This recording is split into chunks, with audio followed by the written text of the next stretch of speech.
Hello, how are you? How are you? I'm so glad to see you here. As you can see, I've made pretty good progress on my UnderSea, um, but I'm not done with it yet. So I'll talk to you more about that. Also, Annette, do you know that you are now a member of our group's IO? So I welcomed you. I didn't see you make any kind of announcement that you were there, but I wanted you to know, sweetie. And I don't know if you saw, but on Sunday I showed the photos that you sent in. So we were really tickled. I'm trying to set all this up and pretend that I was all ready and my desk is all organized. And it's like, no, it doesn't work that way. Not for Deb. But I've been down here all day. I said, I'm getting down early. I'm going to work on this quilt. And let me see. The lighting is not the best. Hold on just a second. Let me see if I can improve the lighting just a bit. But I've been down here all day because I said, I've got to work on this. Here, that'll help a little. Whoops, we try it again. This is a great light that I got from Myrtle Beach Quilt Party, and I have really enjoyed it today. Today's the first day that I really used it sincerely. So it's been wonderful. But anyway, so here, this is my quilt. Now, Jody has already finished hers. Cheryl has finished hers. And I bet you Pat Fry is almost done with hers. But I'm not done with this. And hi, Cheryl. Oh, thank you. Thank you. I tell you what, I've been taking a break. Last night, let me apologize to you for not being here last night. Yesterday, I didn't start work until the afternoon on this. And I was having all manners of problems. Let me move this back just a little, and then I'll take it off in a few minutes. But the light is behind it, so it's making it a little difficult to see. But so I was upstairs with the sewing machine, and I was trying really, because I should have started earlier. I spent too much time on the computer. And so I was working on it, and I got to about 6 o'clock, and I thought, I can't do this. The faster I tried to work, the harder I tried to work, the worse it got. The thread was breaking. The stitches were being skipped. I was getting really angry. And I'm going to show you this machine. This is my very favorite machine. And I kind of smacked it a little bit. And I never smack my favorite machine. And I don't know about you ladies, but all the stuff that's going on has left me a little short-tempered. So I was in a really bad mood last night, and I thought, I can't do that live stream. I still needed to take a shower and wash my hair, and I was angry and frustrated, and my poor machine, she didn't deserve to be abused like that. I only smacked her twice, but anyway. But I don't know if y'all have. Yes, you do. Good. I don't know if what's been going on lately has made you just a little more irritable. And it's like when things don't want to work for me, I feel like I just can't take this.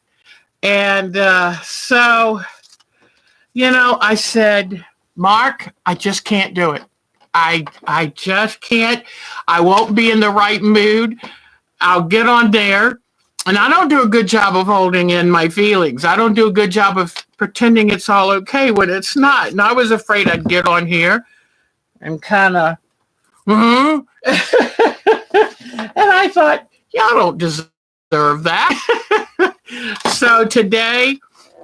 So last night instead, I got in my hammock. And I think it was Cheryl that told me I might want to get in my hammock. Hi, Kathy.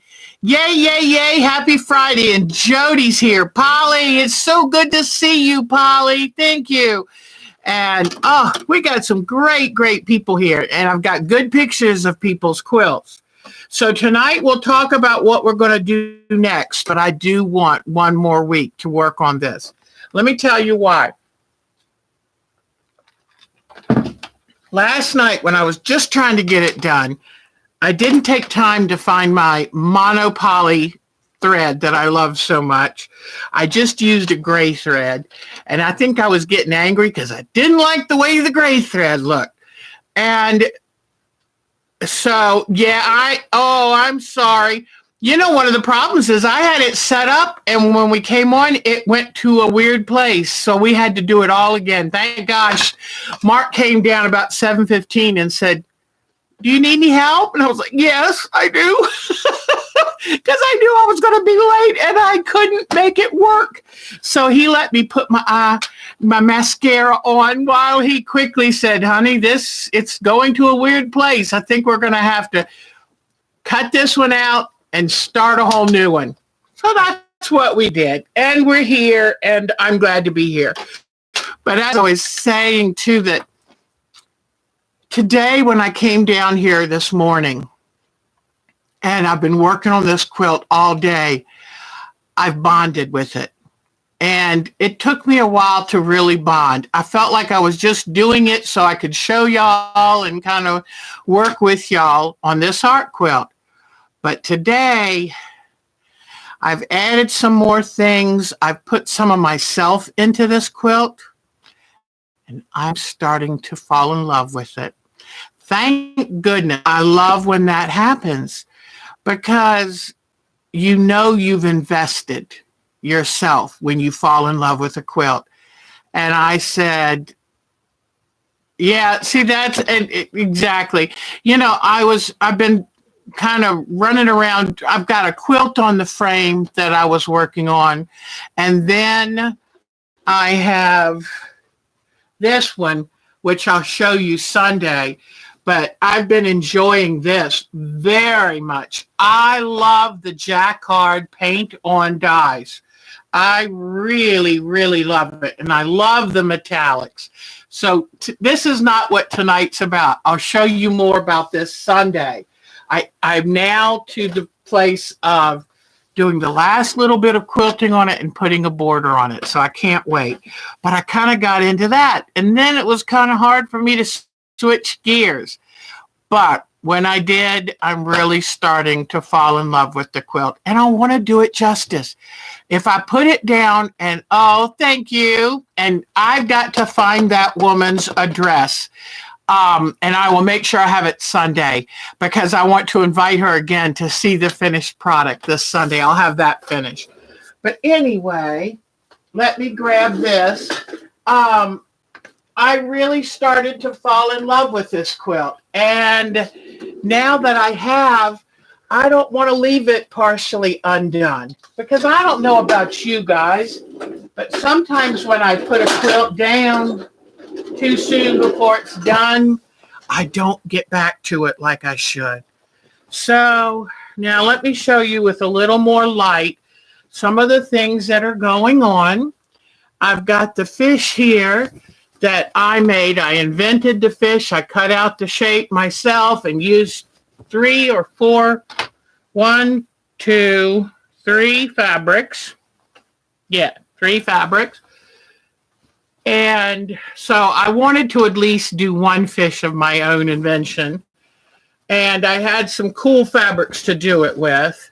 Now, I haven't really worked much on the top of the quilt. Mainly, I've been working down here. And so let me see. I've been doing a lot of filling in, stuffing of fish. Today, what I did is not as much the fancy stuff, but I used my monopoly and stitched all my raw edge applique down because, the glue will only last so long. And if you don't start stitching stuff down, it's going to start to fall off or fray. And I didn't want that to happen. One thing I found, the chenille yarn really needs a good zigzag. Chenille yarn breaks near the end, wherever it's cut, because I guess it's two threads that are kind of twisted with fibers in between. It's not strong. So, but I added, and see, I did my stuffing of my fish. I added some more. I used that yarn that I sent some of you. And, oops, I had to pull off my little seahorse there. But I stuffed a lot of my fish. I tried to start stitching down, like my turtle is stitched down. I added some more undersea plants and some more undersea fish. And I stuffed all of my fish that I really wanted you to see. Now, I'll tell you a secret.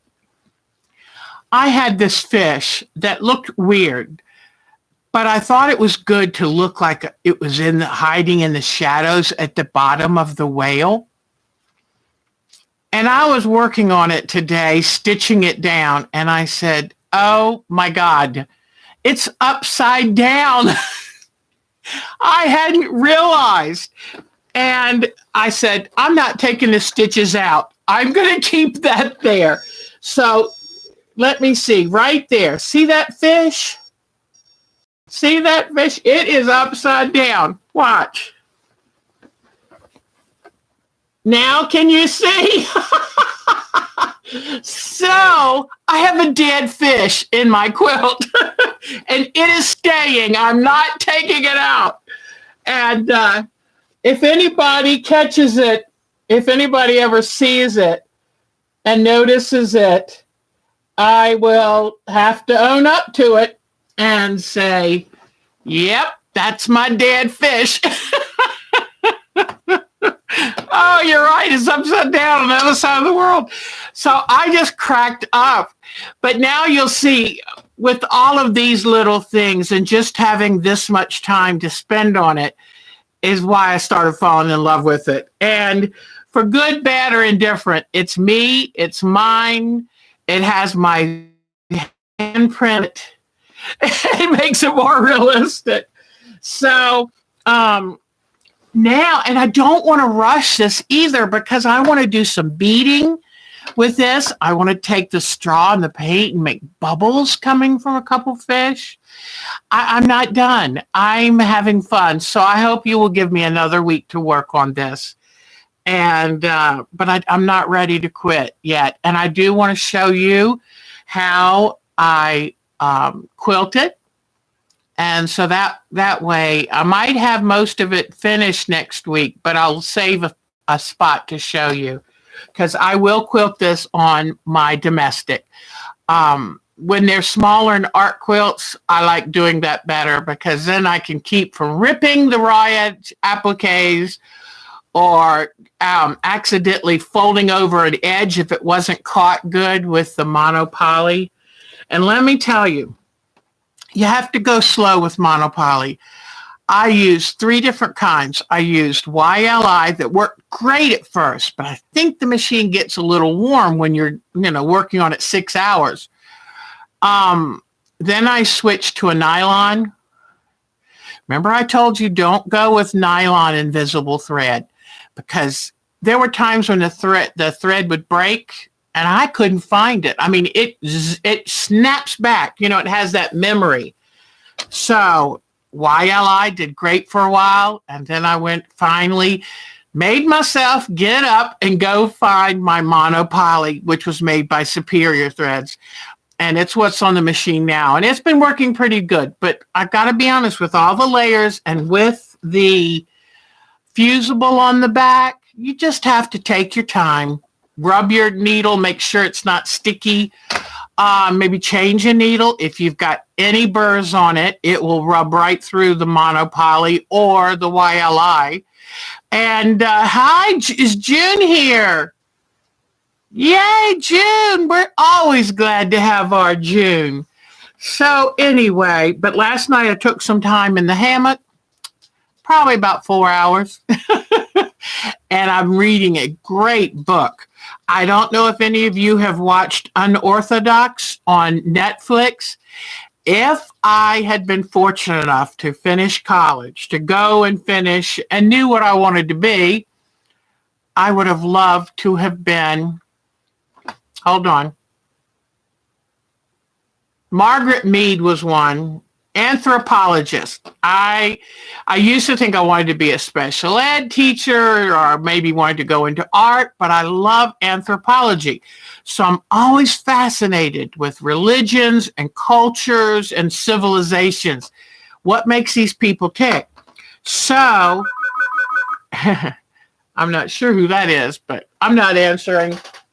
Anyway, so I watched Unorthodox, which is a 4-part miniseries on Hasidic Jews in Satmar community in 16083. Spammers are very persistent. But anyway, in Williamsburg and Brooklyn, New York. Fascinating. And it was so good. And it was only 4 parts and I wanted more. And so I said, I'm going to get the book that the miniseries was based on. Fascinating. A woman who was so intelligent and wanted to know about the world was not going to be held in that tight little blinders world of any kind of religion that demands you to separate from the real world. And, I used to live near a community in Southern Maryland of Mennonite and Old Order Amish, and Old Order Mennonite and Old Order Amish. And at first I thought, oh, isn't this neat? Isn't this neat? And I used to, I had some friends in that community and I used to drive them to medical appointments. I gotta tell you, I saw too much, and I love the people that were my friends. I love dearly, but I could never, because you can't be artistic. You can't set out on your own path. Those kind of groups force you into walking their narrow path. I couldn't handle that. So it was fascinating, and that's the book I've been reading right now. And I was telling y'all I was reading another really good book too, and I'll go back to that when I finish this. And it was something like The Deep Snow. I got to write this stuff down. I'm no good at telling y'all. But anyway, so what I'm going to get ready to do right now is iron on a starfish, and then I will show you how I use the monopoly to zigzag to make sure it's permanently sewed down, because most fusibles, they don't last through the wear and tear. And so anyway, I took some netting. Do you see this that I did with the netting? I think that came out pretty cool. And it's fun using some of these non-traditional materials, because you never know how they're going to react. One thing I found, if I put any tension on the netting, it would narrow down to it would kind of tighten up. And then I had to be careful using the zigzag because it wanted to draw it all up. So that's one of the beauties of doing art quilts, is you learn how to handle a lot of different fabrics and develop your own techniques. Thank you, hon. I appreciate that, Cheryl. It was, who knows what kind of bag, whether it was for onions or what, but I like it, and I like the fact that it's a little ethereal. So it's like it's there but not there. Also, I like that I put a few more, and I worked with, I didn't want to waste the fabric if it didn't have the entire fish on it. So I worked with tucking some of the fish in behind the plants. Like, see this right here? That fish was on the edge of the fabric. He didn't have a tail, so I just tucked him in. And that makes him look that much more real. Then on this side, I did a couple things that way. Like, see this fish? I didn't have all of him. So I tucked him under this and put him on the edge. And I have a turtle that I only had half a turtle. So I put him on the edge. Because I thought if you want it to look like you just took a photo under the water, then you would have fish in all positions doing all kind of interesting things. Also, if you're working on anemones and the clownfish, remember that they rub their entire body on the anemone to pick up the poison. And they've been doing it since they were little, so they have developed a tolerance for it. And it makes them not be eaten by bigger fish. So you see this one clownfish, he's kind of at an angle, kind of upside down because he's rubbing on all of that. So anyway, but I've got a few more things to add, but I'll get ready really quick. And let's see. Let me see. I'll show you how I ironed down one of the seahorses. Now, I put some little tiny seahorses down in here, but I have, where did my big seahorse go? I had it here a moment ago. This is one thing I hate, because if I swing this quilt on the counter, who knows where it went? Oh, poo. Oh, who knows? You know what? I sat it out, but Mark was down here helping me, and who knows? I might have just moved it, or he moved it to keep it safe. Oh, poo.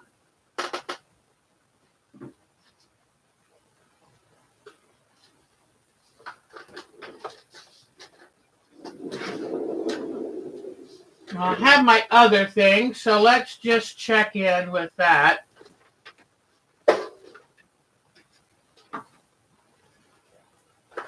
Okay.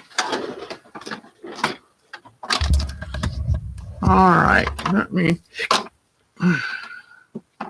I had that little rascal right here, but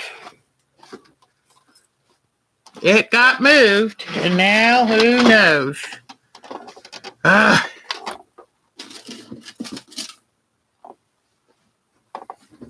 Okay, let me see. Whoops. Okay.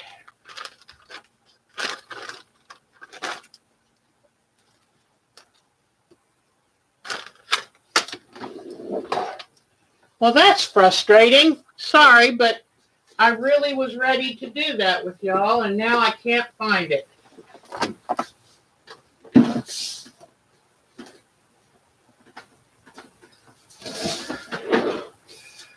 All right, well, let's see what else I have then.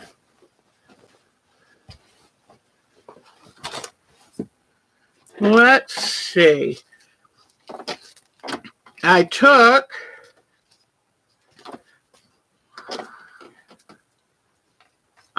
here's one. It's not the one I was going to show you, but it is one that was going to go on here. So, okay.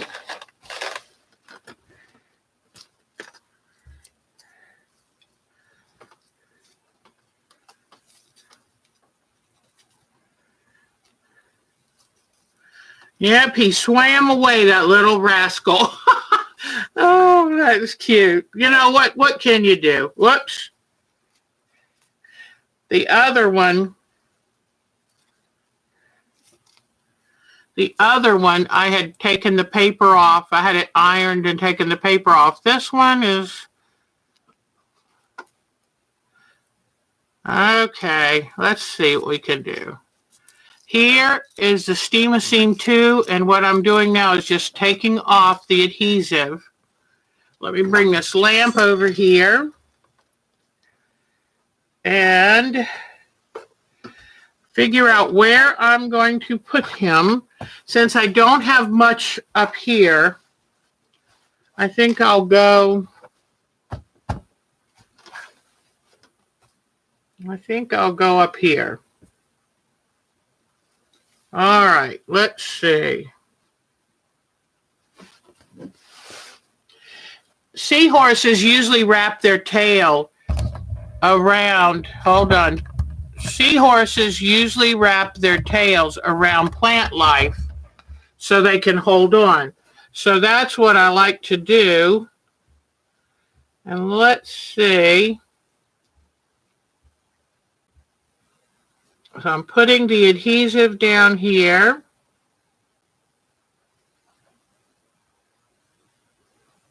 And they lean forward. They lean forward to awkward positions sometimes. Whoops. I got to turn the adhesive around.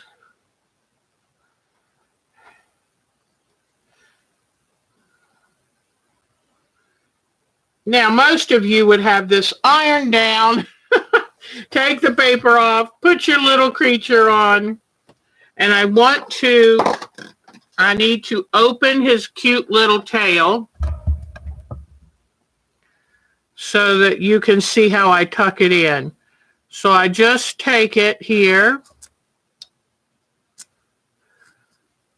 because that's what they do with their tail, is they can hold on to the plant and then just sway with the water currents and wait for something good to eat to come by.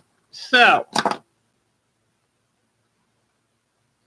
can you tell that I took marine biology in high school? I got in a summer program and it was fascinating. We went to Key West and went diving, and boy, if I could be in the shape I was then. It was amazing. I rode my bike to class back and forth every day. But then when we started actually diving, we were in good shape. Is Diana right here? Yay! So, see how I have him kind of leaning, and see how I was able to cut the tail open and hook him to this little weed there. So, I like that. And it gives me a little more. I'm thinking of cutting the quilt down a little bit, maybe bringing these down. This is an awfully big quilt, but I would have to, I'm not sure about whether to leave these or not. I want to put a big jellyfish here. That's going to be the center part of the top of that. But anyway, I probably have added a little too much to this, because I think most coral reefs are under stress. But you know how it is in Deb world. Deb wants everything, plenty of everything everywhere. So anyway, all right. But now I have taken and I have hitched this cute little thing here. So what I'm going to do now is show you how I use the Monty Poly. And let me show you this machine too, because this is my favorite. All right, guess what? I put the seahorse on top of the sewing machine so I wouldn't lose it. Yep, that's Deb. Okay, well, hold on then. We got turned back around. And decide where we're going to put this. Okay, let's see. Where am I going to... I think I'll put this one.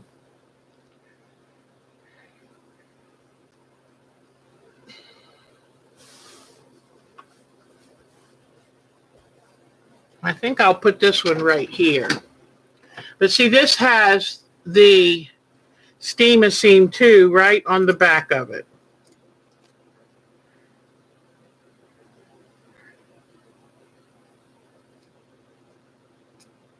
Okay. And I think y'all heard that Cheryl Lemon won the random drawing of our Tuesday group. And I was very tickled for her with that. Now this one, I'm going to put him here. What I'm going to do is I want to have him hooked on this plant or whatever this is right here, but it's too wide and it would take up too much of his tail. And see, I hadn't sewn these down because I didn't know what I might want to put higher up the quilt. So this allows me to lift this and cut it into two.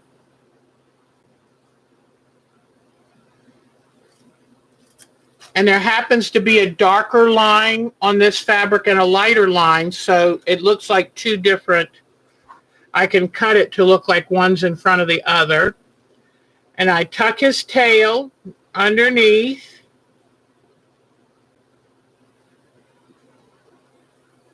And pull it out. And maybe he'll lean backwards. So they're both a little, see that? So then I bring the iron over.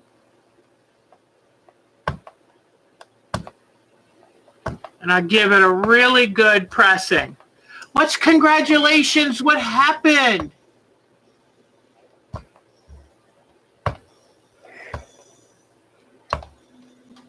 I was hoping something good happened. So anyway, here we go. So I have the two bigger seahorses hanging there. Yeah, you're right. They are very talented with those tails. And I like seahorses because the daddies take care of the babies. All the mom does is lay the eggs. I was like, that's my kind of setup, let me tell you. All right. So now I will show you. I've got my mono poly in the machine. And I just have regular light gray thread in the bottom. And you want to keep it a relatively lightweight because the monopoly is rather thin. So you wouldn't want to use any kind of thick, I just have a relatively thin light gray dressmaker's thread in the bobbin. Oh, I've got to tell you too. Jenny Beyer had it. I think she's still having it, a little bit of a sale with, 20 or 30 of her fabrics. And so I just bought a couple. I said, I've already done her sale this spring. And then I happened to look, I get Bear Creek Quilting, their newsletter. And I'm always looking for free patterns or ideas. Oh, thank you. I do love blue. Thank you. And so I looked in the Bear Creek catalog because they said, they had a sale and they had some pretty fabric. And I went in there and what did I find? I found perfect fabric for the new baby's quilt. So I told Mark, it's not for me, it's for the new baby. And so I ordered some of that. They called me today because one of the fabrics in one of the colorways they didn't have anymore. And they had a whole bolt of it, but it had a manufacturer's defect. Right, it was a border print, and the big border I'm going to use to border the quilt it had a defect. So she said, we've got the same thing, but with a white background instead of a pewter background. And so I said, well, should I change one of the other fabrics? And what I love is she goes, I think you would like to keep the pewter in the other fabric. I think it really looks good together. So I said, great. And then I told her that I have a YouTube channel, and when it comes in, I will show y'all and give them the credit. So if it comes in and I like it, I can't wait to tell you about Bear Creek Quilting. All right. It's nice to be able to support quilt shops, because that's what that is. It's not just a online company, and at least I don't think it is. So now, one thing I wanted to tell you is I try not to cut the threads too often when I'm using monopoly, because it tends to snap back a little bit, or it's really hard. It's like you have to look and say, does the needle still threaded?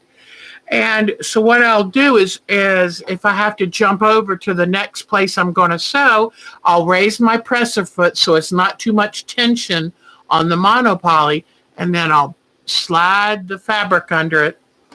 And when I take my first stitch or two, I do it slowly so it doesn't stretch the invisible thread so much. So you will find you have to sit down at the end of a good sewing day and cut all your little bridge threads.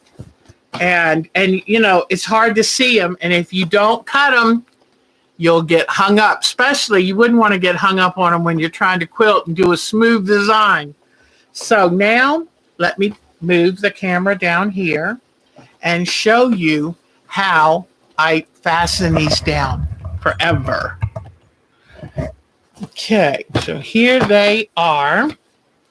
And I put the presser foot down to hold this here. I'm going to put the machine on zigzag, and about a 3.6 and about a 2.4. Stitch length 2.4, because I don't want them too close together.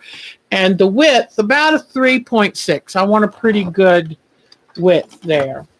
Let me see if I can bring over this new lamp. I really like this lamp. So let's see. Maybe I can put it back here. And that way y'all can see what I'm doing. Let's see. Now, if my desk wasn't so messy. All right.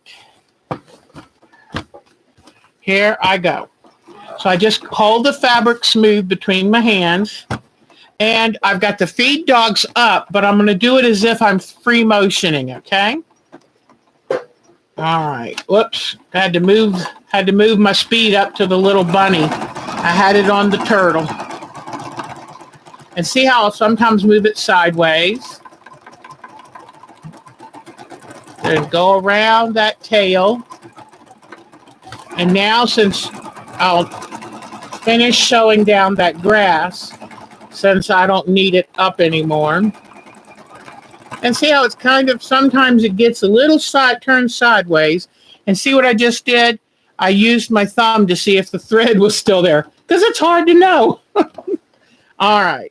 Now, I've got it. Nope, I'm just going to raise my presser foot and gently pull.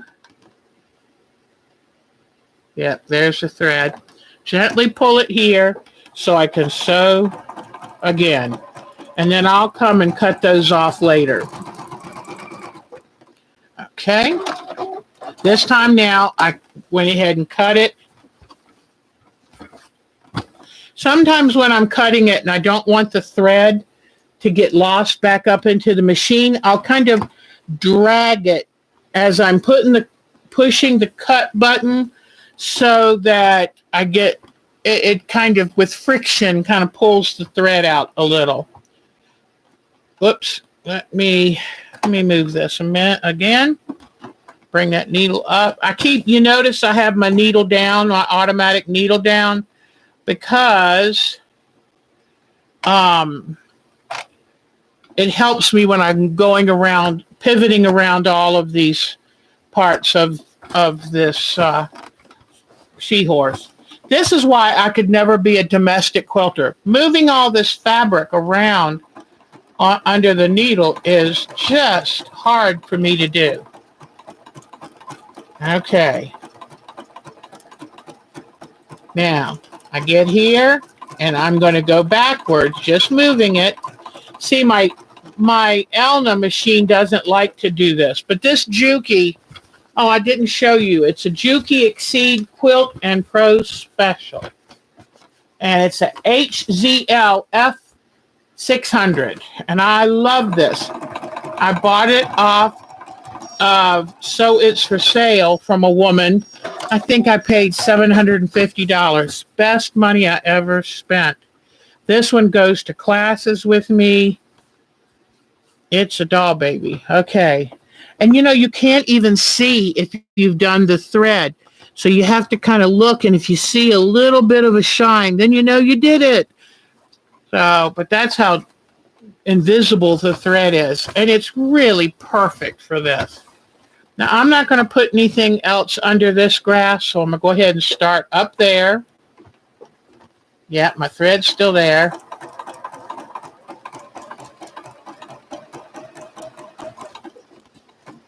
If you notice, while you're using this, if you notice that your bobbin thread is coming up from the bottom, then you know you've got a problem. And what has happened is the monofilament thread, or the monopoly, has gotten caught, and it's so tight it's pulling up the bobbin. So stop and untangle your invisible thread before you go on. Okay, now went ahead and cut it because I've got to come all the way. Now what I'm going to, let me go ahead and finish this grass over here. But it just takes a little bit of time, and it's part of the art quilting process. When you think about the fact that you don't have to perfectly cut out and piece shapes, well, but you do have to come and tack these down.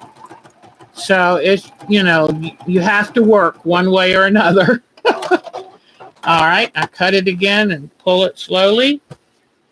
All right, so I'm going to start up here with him. Okay, now I'm going to turn up the stitch length to about 4.5 because I don't want to have to do all his individual little spiny things. So I will let the huge zigzag take care of that. Then when I get done with the hair, I'll turn it back down to about 3.5, 3.6. And I come down, and I even go sideways. Then come back up. And if you go sideways, it kind of does a flat stitch. So you just have to make sure you're near the edge. And then I just cut down, I just tacked down the little separation I put in the grass. I'm going to come finish this when I'm done. But this is where I spent most of my time today because everything has to be tacked down.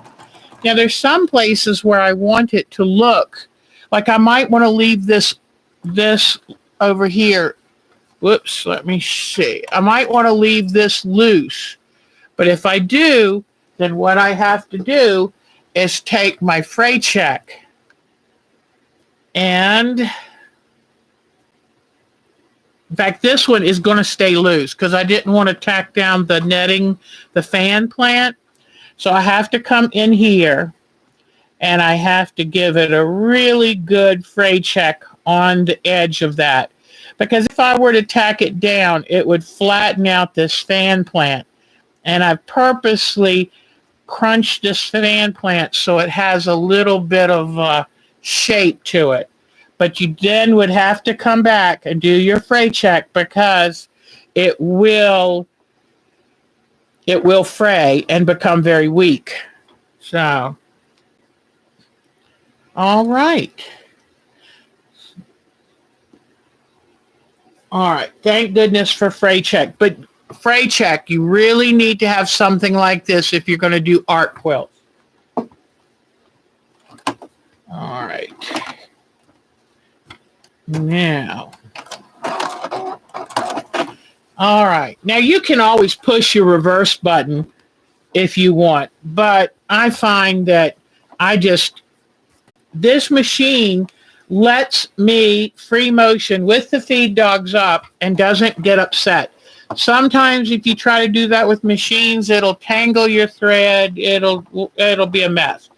But that's one of the reasons I dearly love. Now I just went and checked, and sure enough, my thread had broken.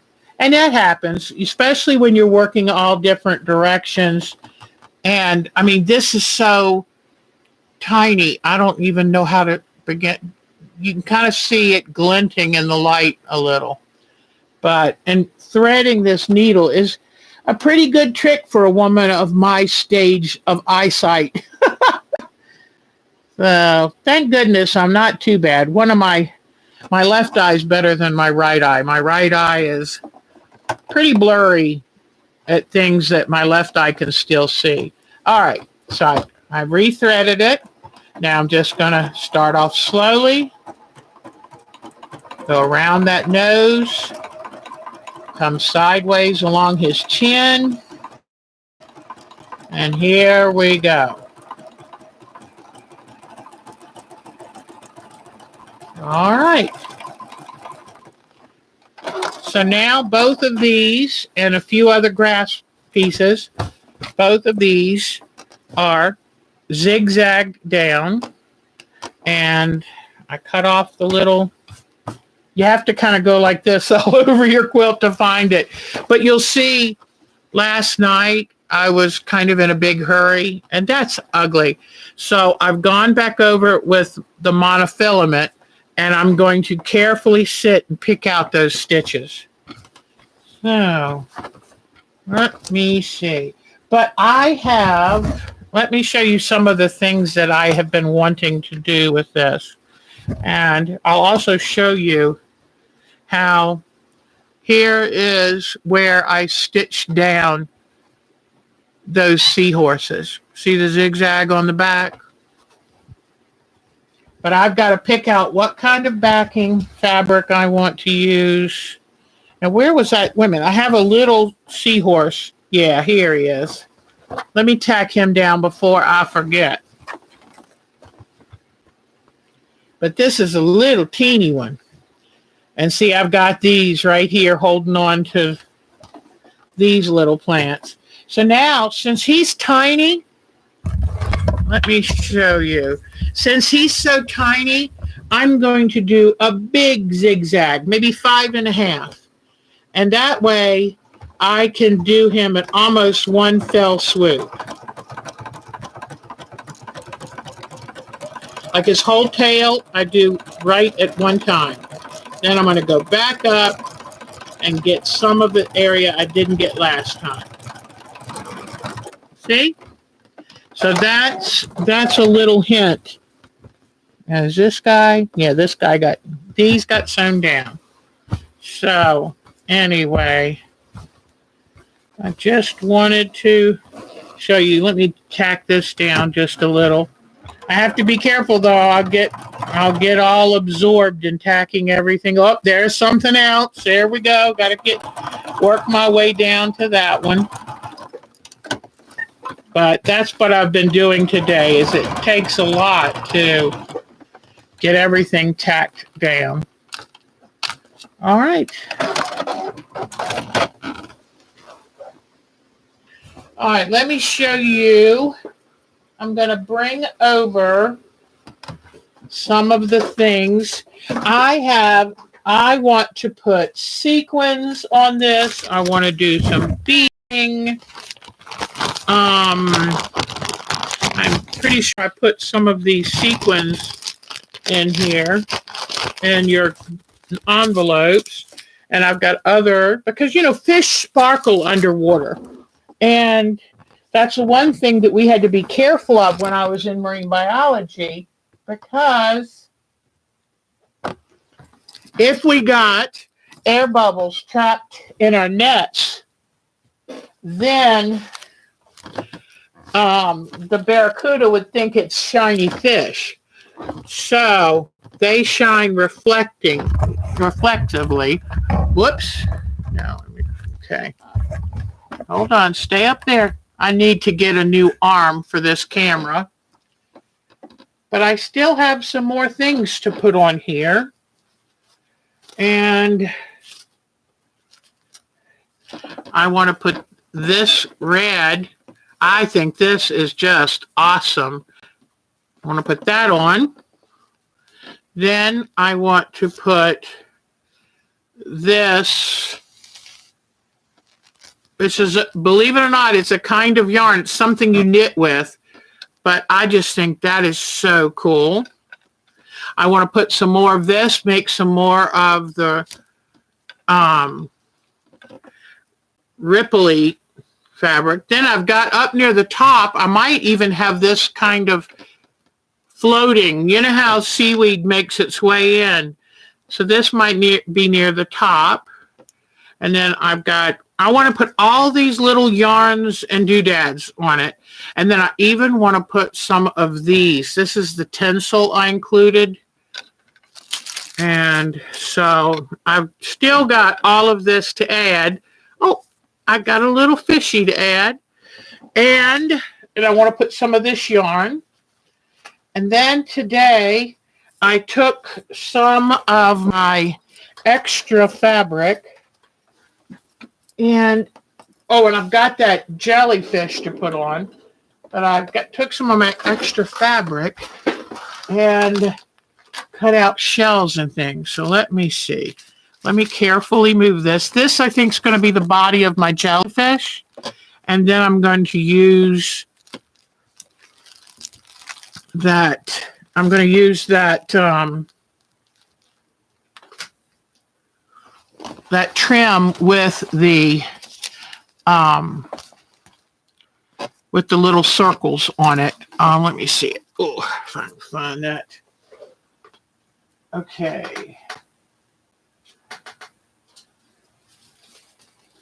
Here is the trim I'm going to use for the legs of the jellyfish. And I'm still going to use my old little 45-year-old little old sponge rollers. Still going to use those. But I took, and I've got, a few more fish if I want to add them, although I think I'm getting about fished out. And there'll be some turtles in the background. So I've still got that. Oh, and this one's going to be for the shadows, because this is such a wonderful sea turtle for the shadows. Then I have one more plant I really would like to get where there's a gap. Then I cut this out, and right now this is just kind of, I've got part of it. Once I cut it all out, then I'll be able to iron part of it and then stitch the rest down. But this is tricky. I'm going to see how it works. Already, by cutting it so thin, I've lost some of the branches. They just pull off in your hand. I made myself some starfish and different colors of fabric. This is a printed one. And I just kind of looked at how the arms look to cut my own. Then I'm going to cut some of these shells out here. But I don't know what I just did with them. But, here they are. Here's some of them. But I cut my shells, my own shells out. Wait a minute. That doesn't look like a shell. That looks like a scrap of fabric. Oh, I see another fish. Or 3. Woo! But I had some shell fabric cut out, and it has gotten lost in the pile. But anyway, I took different color browns and cut out the shapes, and then I'll come in with my ink tints and I'll draw the patterns on. But I did one of these, one of these, one of these.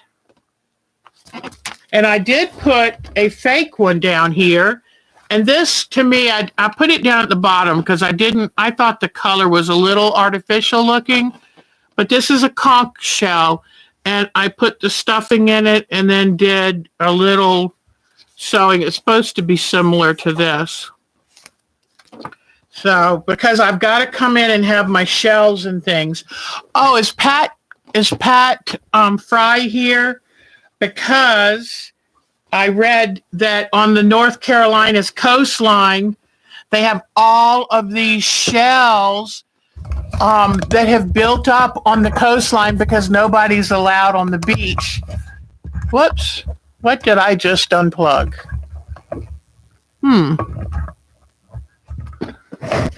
Oh, the power. Okay. That's not really going to hurt anything. It's got a little while longer. But okay. But anyway, I thought, oh, wow.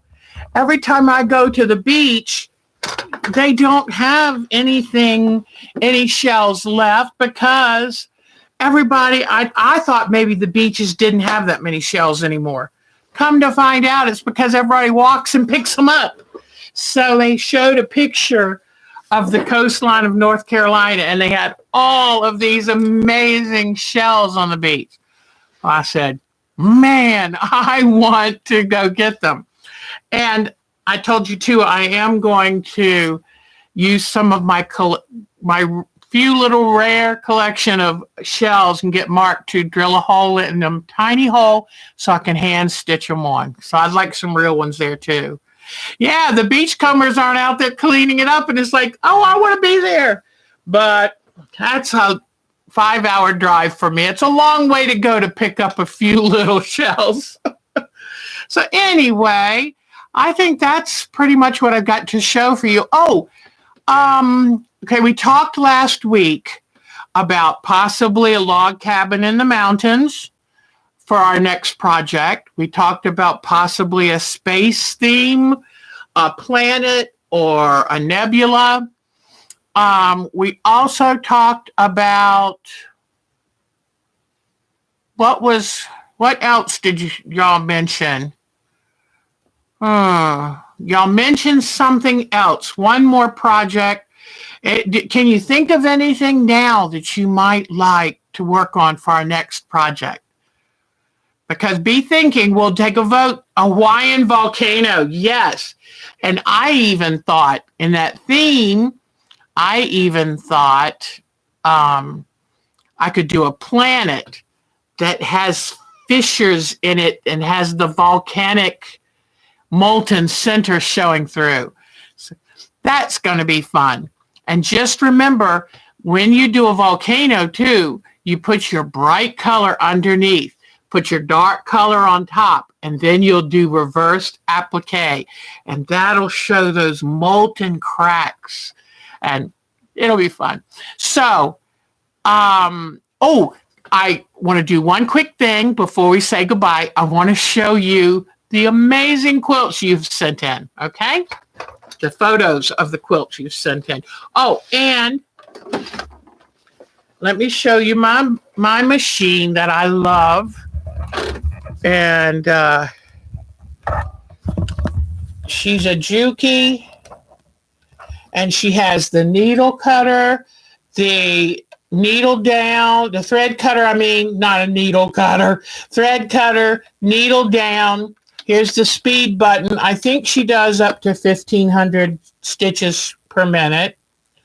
And she has an electronic board on here that you type in, and she's got a memory. You can tell her what to do and she'll memorize it.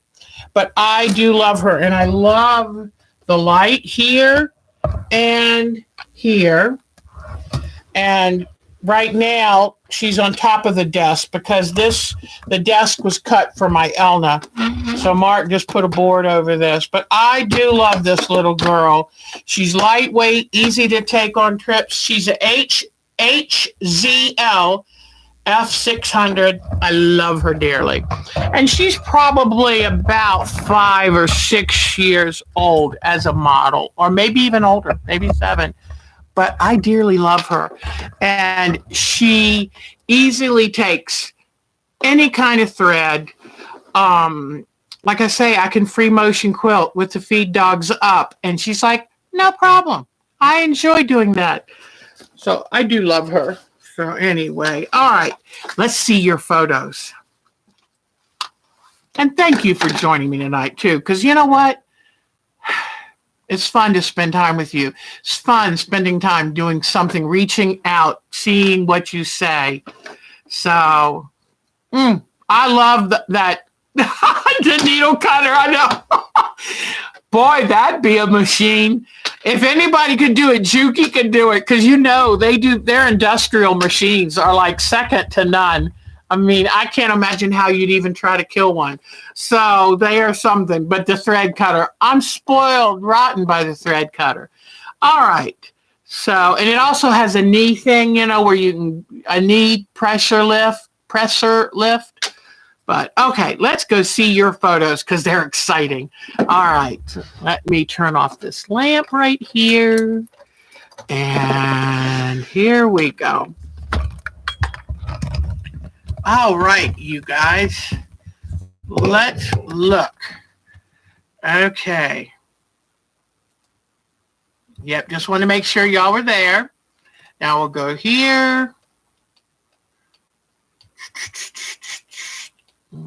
Okay, here we go. Let me see. I don't know if Annette's still here, but since she is, let's look at her beautiful quilts. I love the stuff she does. Now let me see something. I don't know. Does that help? Let's see. Okay. Let's see her next one. I love her Christmas quilts. Beautiful quilting, too. I love this frog one. Is that just the cutest thing?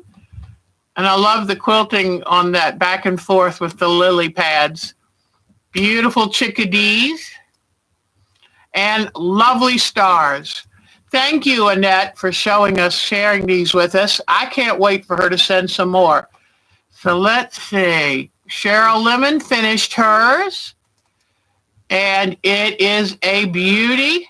It's an absolute beauty, and I love, nothing like starting out taking a great big old bite, because not only did she went from the sea floor all the way up to the rocky outcropping of land and a lighthouse. How cool is that?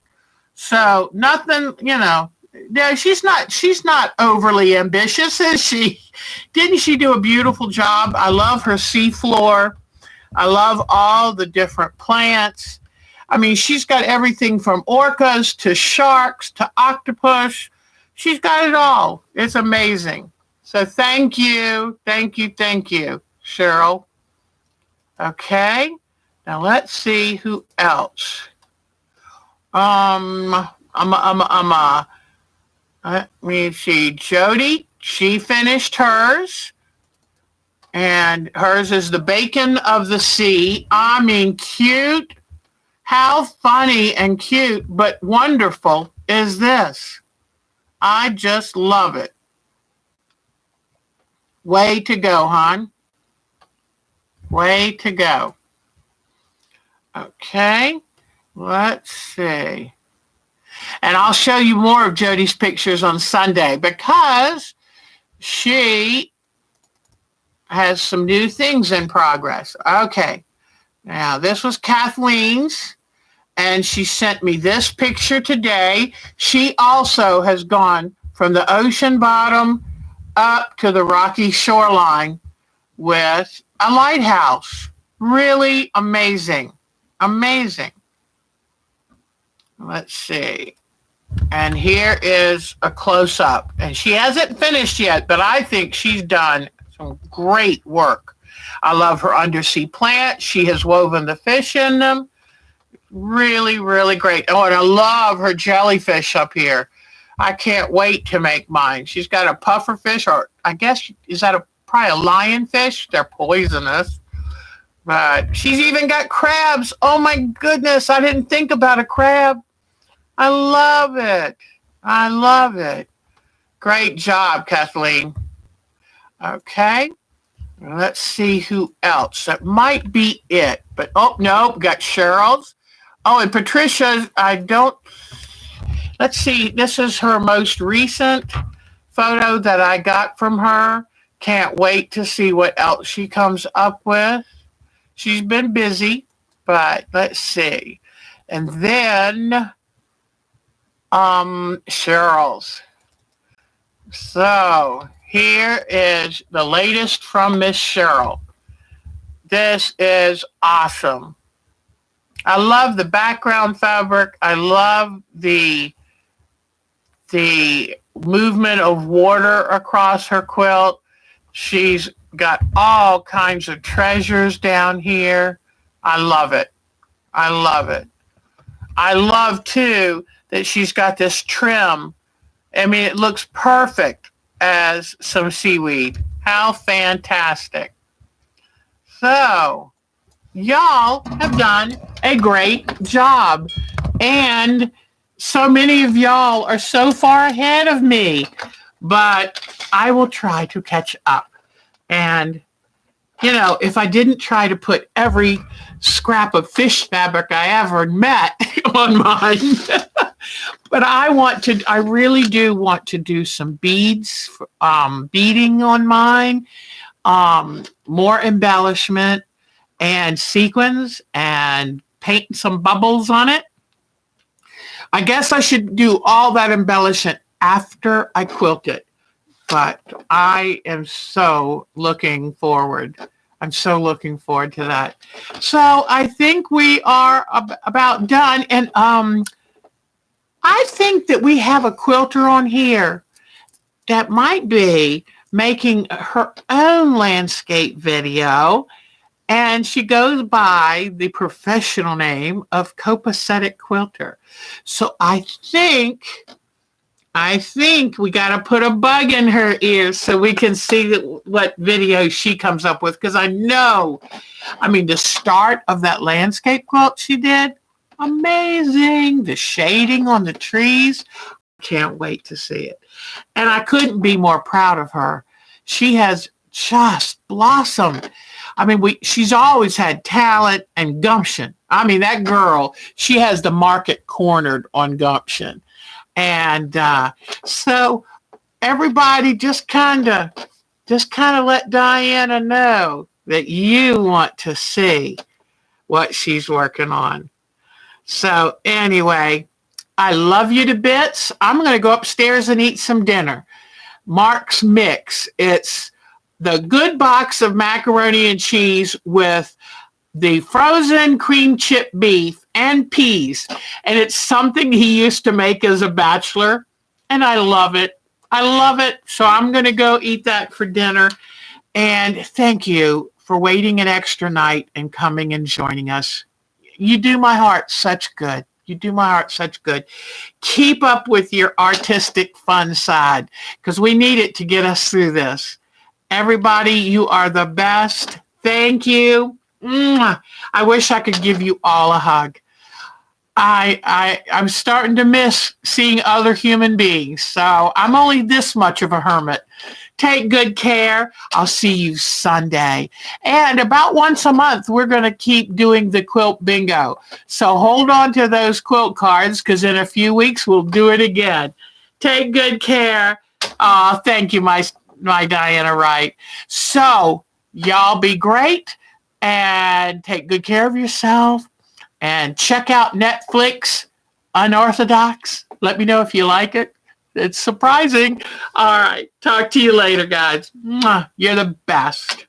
Take care. Bye-bye. Create something great.